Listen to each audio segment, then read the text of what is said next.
कई लोग पौधे को गहरा डाल देते हैं। गहरा डालने से क्या होता है कि जो नीचे वाली जड़ें हैं वो कुछ सालों बाद सड़ना शुरू हो जाती है और पौधा ऊपर जो रूट स्टॉक का पार्ट ये बचा हुआ होता है इसके ऊपर में नई रूट्स इनिशिएट करता है, तो पौधा उससे अपना काम चलाता है और जो गहराई पे जड़ें हैं वो जड़ें जो है निष्क्रिय हो जाती है, वो सड़ जाती है, गल जाती है, वो खत्म हो जाती है। और ये केंचुओं से भरपूर वर्मी कंपोस्ट है। ये देखिए मॉइस्चर पर्याप्त मात्रा में इसके अंदर है और केंचुआ भी थोक में इसके अंदर आपको दिख रहे हैं। और ये केंचुआ ही है जो मिट्टी को कंज्यूम करके खा करके उसको बिल्कुल लूज बनाता है। सबसे पहले यहाँ घोल है गोबर और मिट्टी का। घोल बनाते हुए आपने ध्यान देना है कि गोबर की मात्रा ज़्यादा हो। फर्टिलाइज़र लगभग 1 मुट्ठी हमने इसको यहाँ पे डाल दिया है ऐसे। अगर लास्ट फेदर से ऊपर का जो पार्ट है लीडर का, ये अगर ज़्यादा आप छोड़ेंगे और कट आप ऊपर लगाएंगे तो उससे जो है नीचे डेडवुड बनेगा और ऊपर के पार्ट में ही सिर्फ आपको फेदर्स नज़र आएंगे, यहीं पे ही सिर्फ ग्रोथ इनिशिएट होगी। दोस्तों नमस्कार, आज हम एक ऐसे ब्लॉक में है जो सिंगर नर्सरीज़ का नया बडवुड बैंक होने वाला है।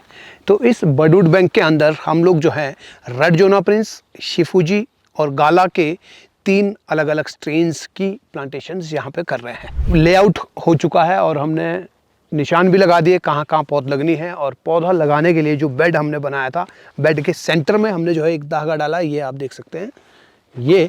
और फिर हमने जो है क्योंकि 2.5 feet plant to plant distance हमने यहाँ देना था, तो 2.5 फीट पर हमने चूना डाला और फिर उस पर दोबारा से हमने जो है छोटे छोटे गड्ढे किए हैं, एक पॉट होल, छोटे छोटे होल बनाए हैं जिसके अंदर की पौधा लगना है। और साथ ही साथ ये इस तरफ को तो सीध रहेगा ही, इसमें वर्टिकली भी सीध रहे, सीधाई में प्लांटेशन हो, इसलिए हमने जो है ऊपर से नीचे की तरफ को भी ये धागा डाला है, आप देख सकते हैं ये वाला, ताकि हर एक प्लांट वो वर्टिकली भी लाइन नज़र आए, एक प्लांट के पीछे दूसरा प्लांट इस तरफ को भी नज़र आए और इस तरफ को भी नज़र आए, तो क्रिस क्रॉस जो है प्लांट एक दूसरे के पीछे खड़े हमको नज़र आए, इस तरह से हमने जो है इसको बनाया है। तो यहाँ हम गाला की 2 लाइन डाल रहे हैं जो रेड जोना प्रिंस और शिफूजी के लिए।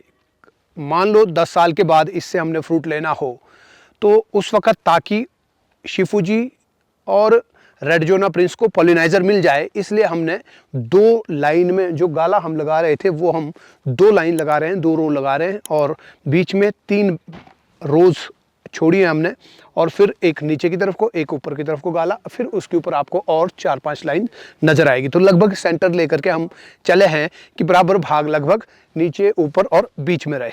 तो इस तरह से 2 रो जो है एज पॉलिनाइज़र यहाँ हमने डाली हैं फ्यूचर को ध्यान में देखते हुए। ठीक है जी। तो अब हम यहाँ जो प्लांटेशन करेंगे, ये आपको मैं जैसे बता रहा था कि ये गाला का प्लांट है और M9 के ऊपर ये है। हमने क्या क्या चीज़ें इसके लिए रखी हैं ये पहले देख लेते हैं। सबसे पहले यहाँ घोल है गोबर और मिट्टी का। घोल बनाते हुए आपने ध्यान देना है कि गोबर की मात्रा ज़्यादा हो। मिट्टी की मात्रा अगर आपने ज़्यादा करी तो उससे जो है जड़ों के ऊपर एक ऐसी लेयर बन जाएगी जो कि नई ग्रोथ को इनिशिएट होने से रोक सकती है। इसीलिए पौधे को जो है कभी भी गीली मिट्टी में नहीं लगाया जाता है, कहीं जड़ के ऊपर में मोटा लेप ना बने और वो जो है उसकी वाटर प्रूफिंग करे या फिर ग्रोथ को इनिशिएट होने से वो रोकेगा। इसलिए कभी भी आप गोबर और मिट्टी का घोल बनाते हो तो इस तरह से घोल बनाएं कि उसके अंदर गोबर की मात्रा ज़्यादा और मिट्टी की मात्रा जो है वो कम दिखनी चाहिए। तो ये इस लेप के अंदर हम डिप कर देते हैं प्लांट को और फिर उसके बाद हम प्लांटेशन करेंगे। तो इसके साथ साथ हमने और क्या रखा है, हाँ, गोबर और मिट्टी की लेप की जगह ये उनके लिए है जो लोग नेचुरल फार्मिंग करते हो या फिर जिनके पास मटेरियल उपलब्ध नहीं है, जिनको ह्यूमिक एसिड नहीं मिल रहा हो, H2O2 नहीं मिल रहा हो, वो इन चीज़ों का यूज़ कर सकते हैं। मतलब गोबर और मिट्टी का लेप बना करके उसका यूज़ कर सकते हैं। तो अब जब हम पौधा यहाँ लगाएंगे, इसके साथ साथ हम लगभग 2-2.5 किलो वर्मी कंपोस्ट यहाँ डाल रहे हैं। ये वर्मी कंपोस्ट हमने लिया और ये केंचुओं से भरपूर वर्मी कंपोस्ट है। ये देखिए मॉइस्चर पर्याप्त मात्रा में इसके अंदर है और केंचुआ भी थोक में इसके अंदर आपको दिख रहे हैं। और ये केंचुआ ही है जो मिट्टी को कंज्यूम करके खा करके उसको बिल्कुल लूज बनाता है ताकि एरेशन प्रॉपर रहे, ऑक्सीजन लेवल जो है सॉइल का बढ़े थोड़ा और।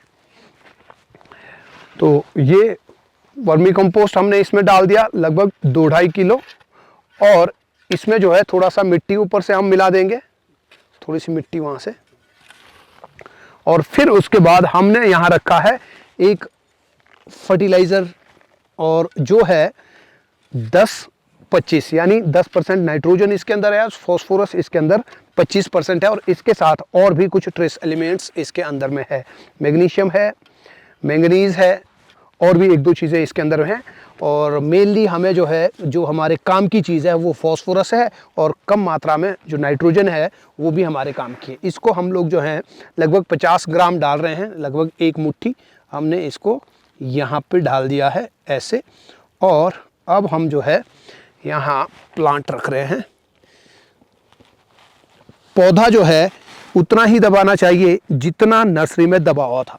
यहाँ तक नर्सरी में इसकी मिट्टी थी तो हम जो है इतना ही इसको दबाएंगे।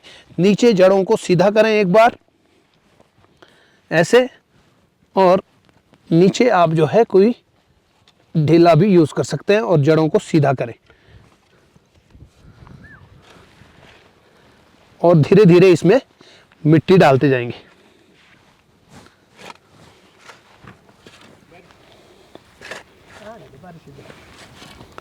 ऐसे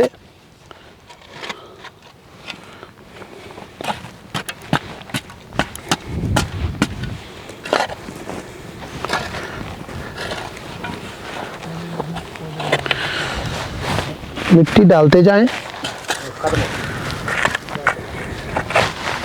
और मिट्टी भरने के बाद फिर उसको पाँव से धीरे धीरे सेट करें ताकि अंदर कोई जगह ना रहे, कोई एयर पॉकेट अंदर ना रहे जिसमें कि हवा रुके। इसलिए इसको टाइट करें, क्योंकि अंदर अगर हवा रहेगी तो वो उससे जो जड़ें हैं वो डिहाइड्रेट होंगी, जड़ें सूख जाएगी, उसकी जो नमी है वो ख़त्म हो जाएगी। इसलिए इसको आपने टाइट करना है। टाइट करने से एक और ये फ़ायदा भी होगा कि पौधा आपका जो है सीधा खड़ा रहेगा। और अब पौधा जो है जितना नर्सरी में दबा हुआ था हमने उतना ही यहाँ पर भी इसको दबाया है। कई लोग पौधे को गहरा डाल देते हैं। गहरा डालने से क्या होता है कि जो नीचे वाली जड़ें हैं वो कुछ सालों बाद सड़ना शुरू हो जाती है, और पौधा ऊपर जो रूट स्टॉक का पार्ट ये बचा हुआ होता है इसके ऊपर में नई रूट्स इनिशिएट करता है, तो पौधा उससे अपना काम चलाता है। और जो गहराई पे जड़ें हैं वो जड़ें जो है निष्क्रिय हो जाती है, वो सड़ जाती है, गल जाती है, वो ख़त्म हो जाती है, जिससे कि प्लांट पे इन्फेक्शन होने का खतरा बढ़ता है। और वो इसलिए भी होता है क्योंकि जो न्यूट्रेंट्स हैं, जो पानी है, वो पौधे को अवेलेबल ऊपर की जो 8 इंच की लेयर है लगभग वहीं पे ही पानी उसको मिलता है, न्यूट्रेंट भी वहीं मिलते हैं। तो अगर रूट्स और ज़्यादा गहराई में होंगे तो वहाँ उनको कोई भी न्यूट्रेंट नहीं मिलेंगे, इसलिए वो वहाँ पे निष्क्रिय हो जाएंगी, सड़ जाएंगी वो वाली जड़ें, और पौधा मजबूरी में ऊपर नई रूट्स निकालता है जिससे कि उसका काम चलता है। तो इसलिए ये सुनिश्चित करें कि पौधा आपका उतना ही दबे जितना नर्सरी के अंदर में दबा हुआ था। तो हमने जो है इसको बढ़िया से टाइट कर दिया है अब। और अब जो है पौधा लगने के बाद में पौधे को आपने 3 से 4 लीटर पानी ज़रूर देना है। हालांकि काफ़ी नमी यहाँ पर है और जितना पौधे को चाहिए उतना पानी लगभग मिट्टी में है, लेकिन फिर भी अगर आप पानी देंगे इसको 3-4 लीटर 5 लीटर पानी देंगे तो उससे जो है अंदर जो एयर पॉकेट्स हैं, जो और छोटे छोटे छिद्र अंदर होंगे जहाँ पे हवा मौजूद होगी, वहाँ पानी जाएगा और इसको जो है ये मिट्टी जो है और ज़्यादा सेट होगी ताकि अंदर एयर पॉकेट्स ना रहे। तो पानी पौधा लगने के बाद अगर आप देते हैं तो वो पौधे के लिए अच्छा रहता है ताकि रूट्स जो है वो डिहाइड्रेट ना हो। तो अब इसके बाद पानी देना है हमारा। अभी ड्रिप सिस्टम लगेगा तो फिर हम जो है उसी से ही इसकी सिंचाई करने वाले हैं। और पौधा लगने के बाद में इसकी प्रूनिंग आपको एक बार ज़रूर करनी चाहिए। तो प्रूनिंग में आपको जो है ये ध्यान देना है कि जितने भी फैदर्स होंगे उन फैदर्स को आपने लगभग 50% तक काटना है ताकि प्लांट जो है वेजिटेटिव ग्रोथ में पहले साल से ही रहे। और अगर कोई ब्रांच ऊपर की तरफ को है ऐसी वर्टिकल अगर कोई ग्रो कर रही है तो उसको आप जो है स्टब कट मार के या डच कट मार के जो है उसको शॉर्ट कर सकते हैं।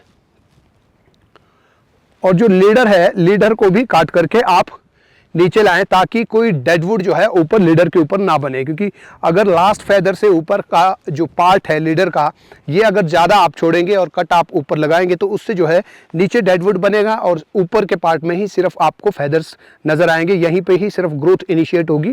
क्योंकि जब तक नीचे का नंबर आता है, इन बर्ड्स के खुलने का नंबर आता है, तब तक जो स्प्रिंग सीजन है, जो शुरुआती समय स्प्रिंग सीजन का है, जब ग्रोथ आती है, जो बड ब्रेक का टाइम होता है, कह सकते हैं कि बड ब्रेक के लगभग 15-20 दिन तक जो चलता है, उसमें ऊपर से ही बड खुलना चालू होते हैं। जब तक इंच की बारी आती है तब तक वो समय निकल जाता है, इसलिए नीचे आपको उसमें डेडवुड देखने को मिलती है। तो लंबा लीडर नहीं रखना है, उसको आपको शॉर्ट करना है।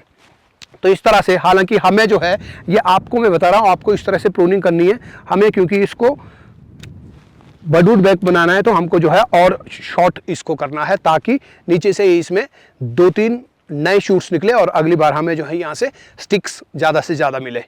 तो ये वीडियो आपको कैसा लगा कमेंट बॉक्स में ज़रूर बताएं। अगर आप चाहते हैं कि आपकी किसी समस्या के ऊपर वीडियो बने तो आप कमेंट बॉक्स में वो भी हमें बता सकते हैं। पेज को अभी तक अगर फॉलो नहीं किया है तो तुरंत फॉलो करें। आज इस वीडियो में फिलहाल इतना ही, मिलते हैं अगले वीडियो में।